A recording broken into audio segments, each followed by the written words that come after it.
you're live.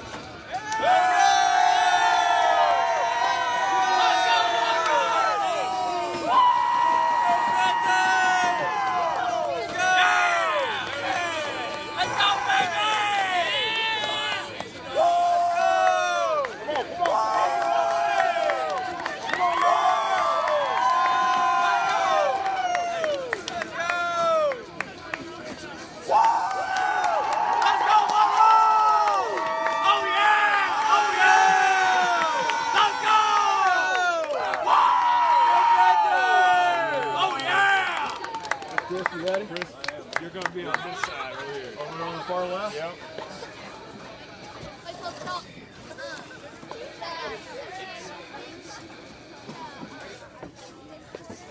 All right, welcome everybody to Facebook Live, the Game Day edition. I want to make sure they can hear us real good. Go ahead, Mike. Joined here, Jeremy Moss is checking on us, Chris Duerr, our guest tonight. Thank you, Chris, for showing up. Hey, thanks for having me. Excited to be here. You know, it's I feel like I'm a year stand short of the Monroe City title town Nirvana. That's about right. So, you know, props to the students showing up at 6 o'clock today. Kind of a cold, rainy day. Hey, let's go! Everybody jump out there!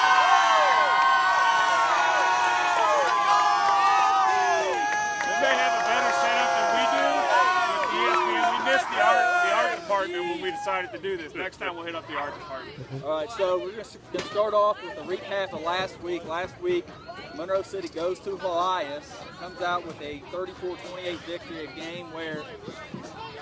Sideways. Defend sideways. Okay. All right, so 34-28, a game where they have 550 yards of offense, go up to a 28-0 lead.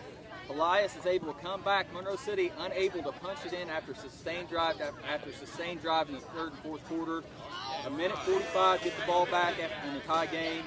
Osborne, the hero, with the touchdown, 100 yards, but Keenan Batzel, 40 carries, 277 yards. The last two games, 450 yards, 900 for the year.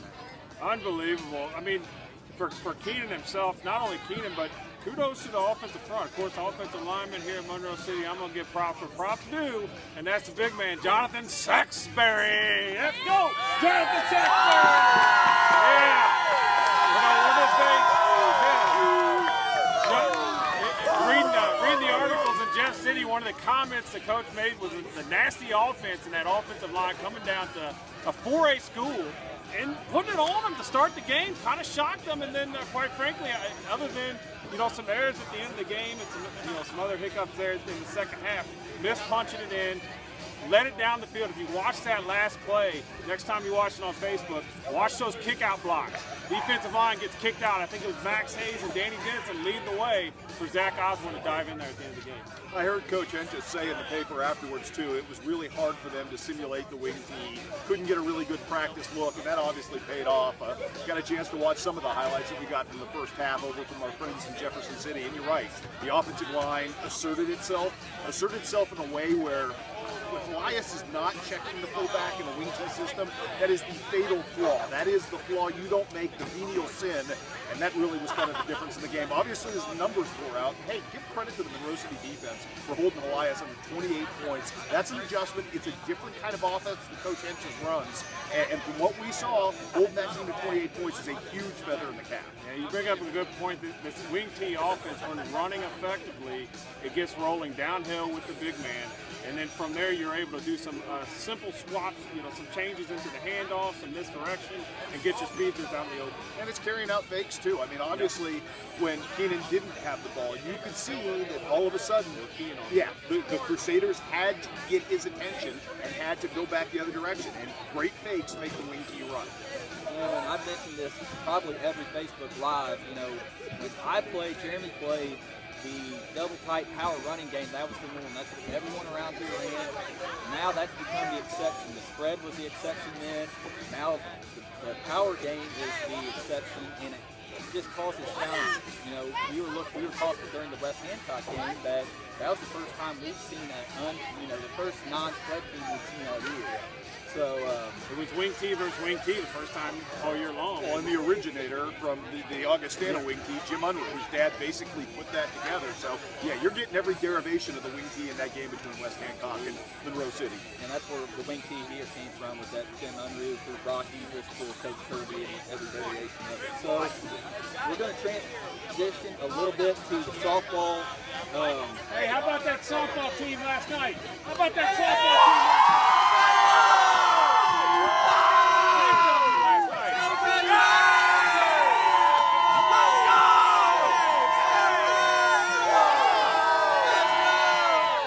last night? Softball team goes down 2-0, comes back and ties it in the 6th inning, I believe, 2-2. Then in the 7th goes down 4-2, comes back, ties it. Bailey Hayes, the sophomore, with a walk-off. Skylar Cobble with some heroics, a game-tying base hit. I think game-winning run was scored by Skylar. Just a great win for the Panthers. They go to 16-3, and they get a rematch with a Highland team that beat them 10-0. For the team that I know these girls really want another shot. Yeah, and Chris, you mentioned last night on your newscast you saw a softball hit as far as you've ever saw it from one of the Highland Cougars. Yeah, for Becca Scott, who ended up setting the school record for home runs yesterday. She had 2 of them and 5 of the RBIs for Highland. So Highland is a team that's playing very well. And the biggest thing about Highland right now is Lauren Merrill, as their pitcher, has kind of gotten untracked in a way that has made her very Lauren Merrill-like again. Again, last night's softball game was phenomenal, and it didn't get played because of the drama down the stretch. But how good is Skylar Cobble as a shortstop defensively? She took 2 away from Megan Stone early that I don't know that most college shortstops can make. She is a difference maker defensively for that team. And behind Mac last night, that was big because that kept it close. That kept contact for most of the night. So hats off to the Monroe City Lady Panthers. That was a gritty victory last night. You know, and that's something we did a Facebook Live. We did Facebook Live of the Maple game. Let's go, baseball, softball, you want to be good up the middle. You have a catcher, Rachel Smith, that's going to play at Missouri S&T. Skylar Cobble at shortstop, going to Columbia College. Second baseman, Warren Youngblood. Very athletic, very good. And then you have Riley Quinn, the sophomore in center field. I mean, up the middle, great defense in baseball and softball up the middle tends to lead to success down there. And you touched on it. The sophomores were huge with Bailey last night, and Mac West struck out in that last inning. In the 7th, and you thought, okay, who's going to pick it up? And it's a sophomore who steps up in that spot, which is huge. That's a great win. By the way, for those who are wondering, we got our hype man back here, Ed Talton.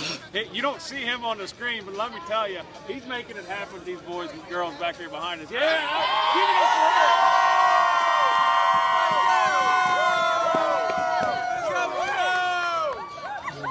So, a little bit ahead of schedule here. We will get to the mayor of Huntington, Brad Williams. Every week he has something. It used to be a rules question. Now it's his rankings. He came up with these because he didn't like the state rankings when they had Clark County as undefeated when they were 1 loss. He got frustrated. So the mayor of Huntington rankings this week: Lamar 7-0 at number 1, longest winning streak in the nation of any class, any size school. They're the gold standard in Class 2. Number 2, he has Luther North 2-3, deceptive record. They win everywhere: Ohio, Illinois, all kinds of Division I talent. Their left tackle is going to be at Mizzou next year. Good team. Blair Oaks 7-0, and I talked to a buddy of mine from Blair Oaks. He said the word around Blair Oaks is this is the best Blair Oaks team they've ever had. And they've had a lot of good teams. Pretty good teams at Blair Oaks. Wow. Getting back Ted LePage as the coach. He's the coach when we played him in the playoffs. Former Missouri guy, went to Jeff City, coming back, and they run a spread about as good as anybody in the state. They beat Maryville early in the year, Class 3 power. They're going to be tough. Lathrop out of the west at number 4, 7-0. He has Clark County 6-1 at 5, Monroe 6-1 at 6. So 5 and 6 in the Huntington rankings tonight, playing Lawson again out west. They're in the same district as Lathrop. Macon, I think, is also in that district. They're 6-1 at 7. Fairgrove undefeated at 7-0. 8. Lexington, a 6-1 team, beat Brookfield earlier in the year again out in that same compound district out west. 6-1, and then number 10, Palmyra at 6-1. So three conference powers. You can certainly put Macon in there as well. The CCC, we talked about it. How good is it this year, Chris? I mean, It's as good as the heyday. Only it's more balanced at the top. And I don't want to take exception with the man because he did a really good job there. I'm not sure I'd put Lexington that high, to be honest with you. After seeing them struggle with Quincy Notre Dame early, who's down this year, I think Lexington's a little overvalued. I don't know. What did we see from Palmyra last week, too? Were we surprised by the finality of that game? Were we surprised by their offense, or are we going to attribute that to the loss of Jacob Trigger at quarterback and maybe some step back there? I think you have to attribute it to a loss of a quarterback. Sometimes that's a momentum killer by itself. The other thing within that game, the turnovers. Yeah, they killed themselves with the turnovers. You know, and realistically, it's the turnover that they caused that may have been a big issue. You have a fourth down. You know, you can't fault the kid for going for the interception. He drops it, they get the ball at the 20 instead of the 2, and that's when they turn it over inside the 5. You know, Clark punches it in. And then talking about Traeger, it's not only his quarterback, defensive backfield, especially against a team like Clark County that's explosive, they can get the quarterback run game going, run pass option, have 3 good receivers. You lose secondary people, you're asking for a lot of trouble defense. So, you know, one of the things we were going to talk about, you know, it seems to me, you know, me and Jeremy, of course, we're Monroe City CCC guys. You know, you could very easily say that the CCC is like the SEC of Tri-State football. You know, somebody at this table made that prediction. I don't know. Maybe a Duerism. I don't know. I'm not pointing fingers. I don't want to SEC of the Tri-States. I don't want to credit anybody's unintentional genius. What does it mean? so we got a little bit of time. I'll just say, you know, talking about some of these teams, Hype you know, man, attaboy. we're going to talk, you know, compare these teams to the SEC. So, you know, let's just start with Monroe City. You know, me personally, I think Alabama is the right analysis. Not just because Alabama's in its heyday now. It's just Alabama is the former power. You know, the CCC really started going was the early '90s, and Monroe City kind of led the charge. Then you had the Palmyra and Clark County that have also won state championships. You know, that's where I see, you know, Monroe City. It's not, you can't really take it out this all-timer of an Alabama team, but that's kind of what I was thinking. You know, the all-time power kind of thing. The other, I had Alabama as well, and here's why. So you think about, there's a difference between year-to-year football and program football. Monroe City has a program that starts when they're 3rd grade, works their way all the way through junior high. They run that wing T offense, and on top of that, the tradition that comes with that. Oftentimes, you know, my son's 12 years old. He's watching these guys play state championship football, watching them play playoff football. He's already talking about his time when he gets to. Well, and let's take the extension even further. Let's talk coaches. Bear Bryant as Lab, you know, David Kirby as Nick. So, I mean, I think if you're looking at, you know, transformational coaches, you've been blessed to have 2 of them, and obviously we're in the heyday of the Saban Kirby era right now. You do realize that Kirby is Saban.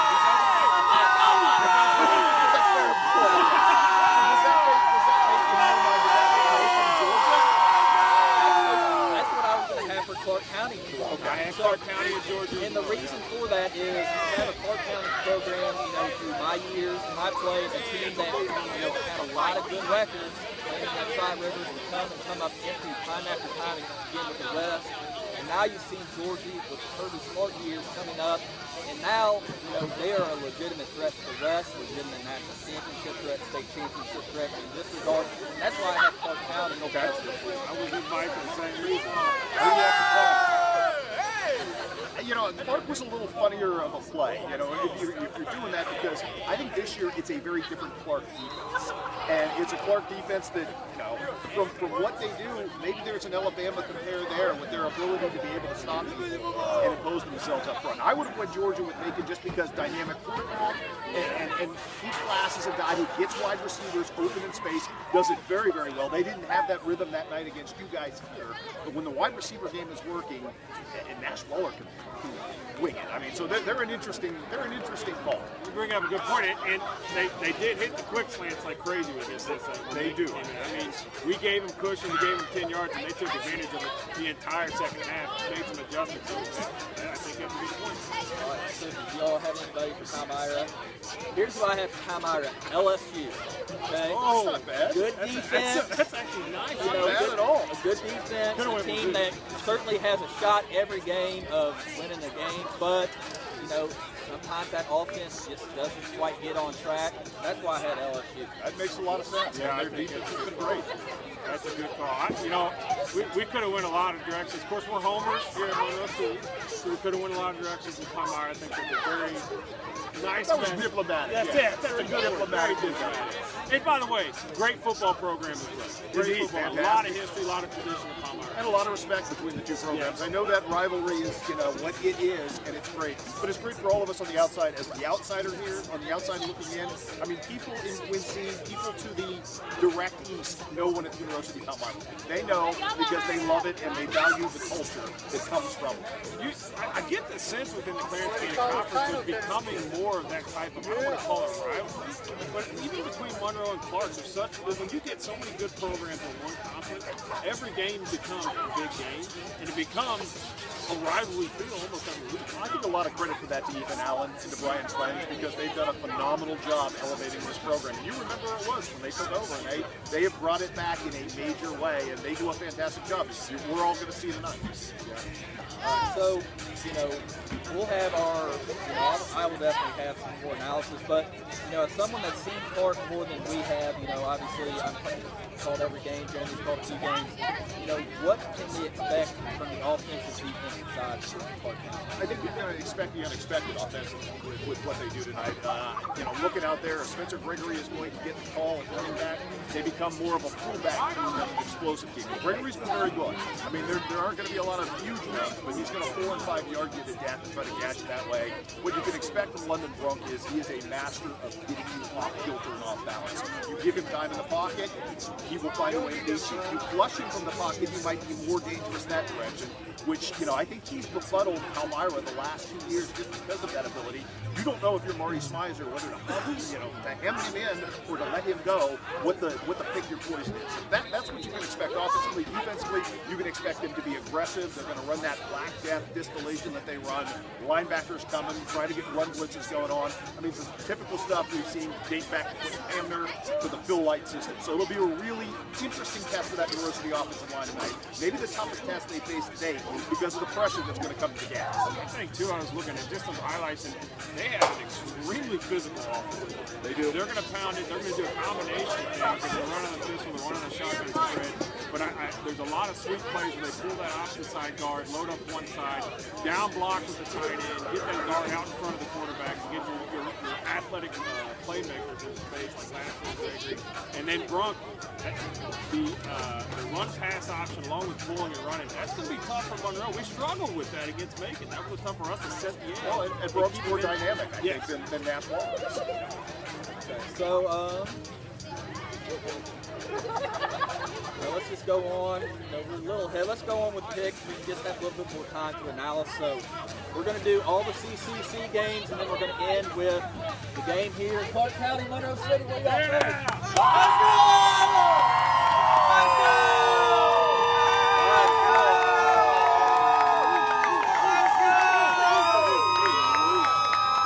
All right, so first game we have is Knox County at Highland. You know, we do want to touch Highland's big day today. You know, happening probably as we are talking right now. They are dedicating the press box to their new, brand new football field that for the Monroe City, the first team to play on the new field. Great facility. They're dedicating that to Josh Houchins, Cooch, the old, you know, WZBM Sports Center morning host, Highland grad, Colby Stockton grad. You know, big loss when we lost him about a year ago, and you know, I think, you know, what a great thing that's going on in Highland is that. Big fan of Tri-State sports, too. He is, and Cooch was one of the most interesting people you'd ever talk to because you could have a conversation with him about anything. He could talk to your CEO, he could talk to the guy that you run into down at the store. That was just who Cooch was. What an inspirational guy, just the way he lived such a positive life, you know, stuck in that chair, but he never let that get his attitude or his spirit down. He was our, you know, sports person of the year this year in KHQA, which is how much respect we have from him. And I didn't hear word one from anybody in corporate. That's how much respect he carries in this community. I think one thing that I always appreciated about him, especially over the radio, was his ability to keep things light. You know, he had absolutely no problem reminding people that he wasn't a charity. It was just fun to watch, and fun to listen to. And I said just his ability to look at life through a lens that was always, looking at the brighter side of life. Not smelling. He used it as a positive too. Once a year, he'd tell his story on radio so that kids could hear the value and importance of putting on that seatbelt. And good for him. Everything with Josh was a positive. Yeah, absolutely. All right, so to the game, Knox County at Highland. Knox County out of the Tri-Rivers. Had a pretty good start to the year. Lost to Scotland. I think, overall they probably exceeded some expectations after a lot of losses.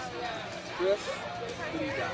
I've got Knox County in that game tonight. I just don't think Highland has the horses to stop their run game, which is very basic but very effective with what they've been able to do. So, and I think coming off that loss to Scotland County, I think Knox County is going to be fired up tonight. I like Knox by a couple of touchdowns. Not so fast. Highland. Thank you, Mr. Corso. I have Highland, battle-tested CCC schedule. West Hancock, the other, their non-conference outside of Knox County. They've been battle-tested. This is a team that, when we played them week 3, I thought they came out, they played hard, they got some athletes. The Newton kid at running back is pretty explosive. I like the quarterback, and, the first kid, the linebacker, was a very good linebacker tight end.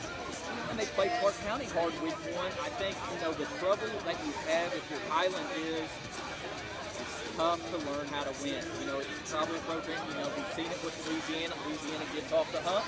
They win 2 in a row. It's going to be tough, but I do think Highland pulls it off. I've got Highland Cougars as well. Wow.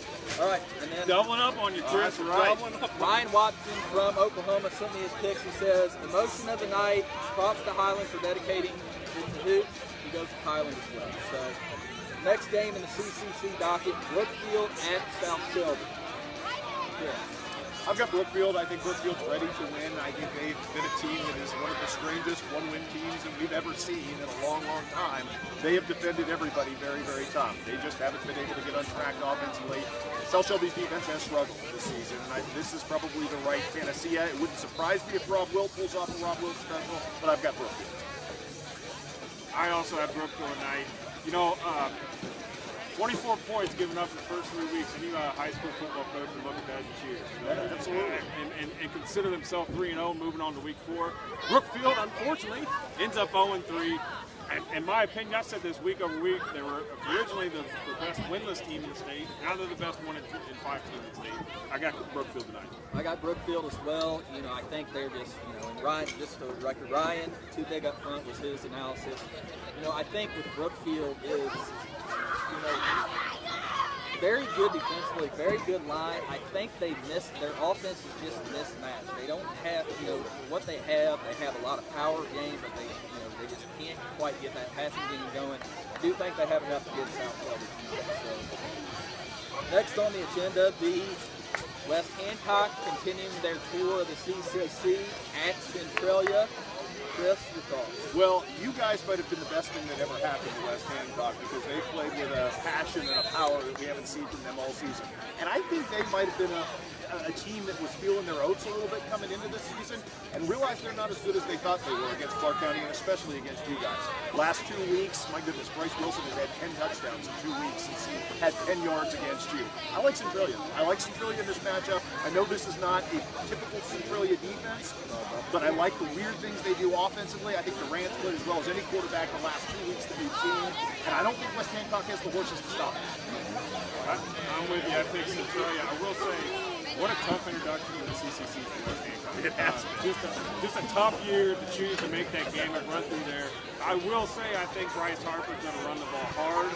We got to see, even though we only got to see 10 yards, we got to see glimpses. And I saw him hit Blake Hayes harder than I've seen any running back hit anybody this year. I think he's going to have a good game, but I think Centralia can win it. I agree. Monroe City came out just guns blazing against West Hancock.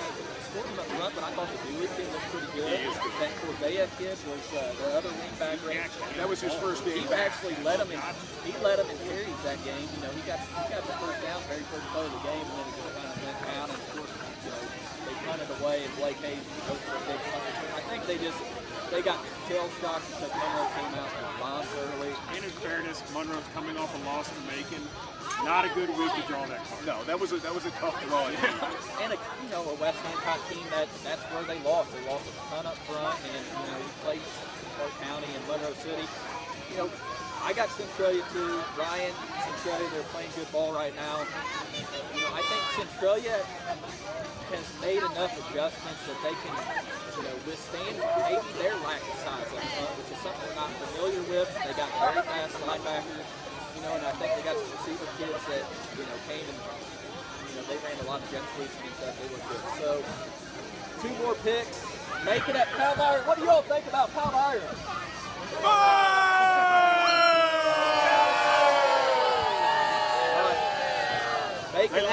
Making at Palmyra. Yeah. You beat me to the punch. I was going to say that Jacob Prager being missing in the secondary is the biggest factor in that game. You saw how deep that wide receiver core is. I don't think Palmyra has enough to keep that down yet. I got Macon. I got Macon tonight, same reasons. I will say, I believe if Prager was there, the game looks and feels completely different. It's hard to come back from a quarterback injury. The defensive side is one thing, but offensively, they've still got to produce against a front line of Macon that's solid. They got a big guy up there that's going to plug some holes for him. I got Macon tonight. Ryan says Macon too many athletes. I agree, but I will say this is a very weird thing for me to say as well. Monroe City may want to have a slight rooting interest for Palmyra, because if Monroe wins tonight and Palmyra wins tonight, a win next week for Monroe, they win the conference outright. The only way they could win it outright would be Palmyra winning in Monroe City. Just a thought there. So still uncomfortable picking Palmyra. I married a Palmyra girl and I still feel like that. So, don't believe anything except that. All right, so here we go. Monroe City and Clark County.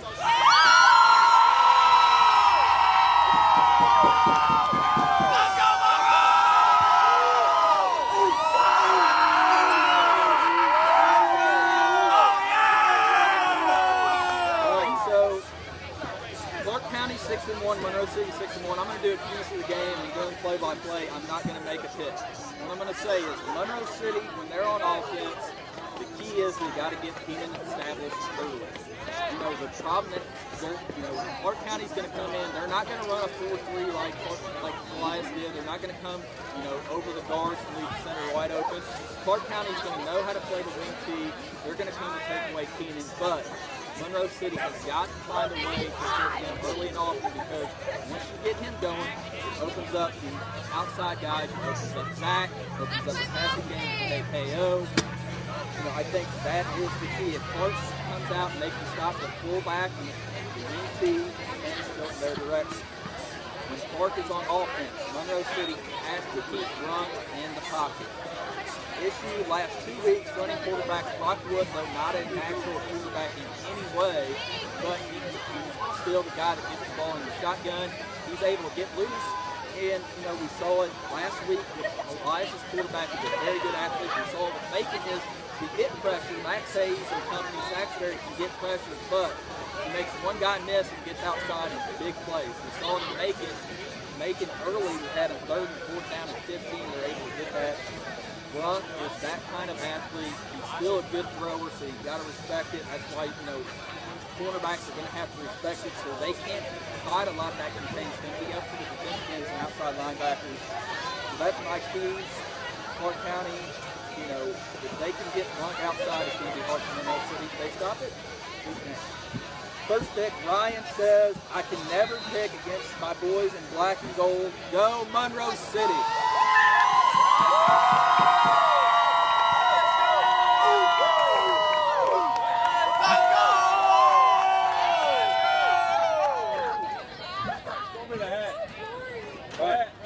All right, so Chris, I saw your pick on Duerr, but let's go ahead and just announce and say what your thoughts are. I'm on record. Go ahead and boo the bald guy. I get Clark County to win this game because Clark County has been the most consistent team week to week in the Clarence County Conference, and you can't tell me what derivation of Monroe City I'm going to see. If you could tell me I'm going to see for all the first half Elias, Monroe City senior parents to meet I think Monroe at City's the west end of the stadium. But Clark County has been metrically more consistent, so I had Clark County Out on the track, please, the parents Jeremy, Chris, of here's the who you're going to see. Monroe City seniors You're going to see meet at Caden the Battle running down here. Live. Thank you,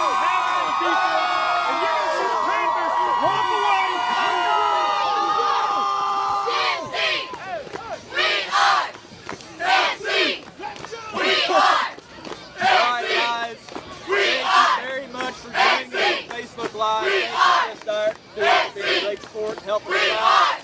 We will be on here at 6:40, 107.5 delay in the TuneIn Radio app, 7 o'clock kickoff, and we'll be back next week for Facebook Live. Thank you all. You guys are doing a great job. Thanks, Chris. Thank you for having me. Good luck tonight. Thanks, guys. Good job, man. Thank you, man. Appreciate it. Good job, Chris. Good job, man. Good job.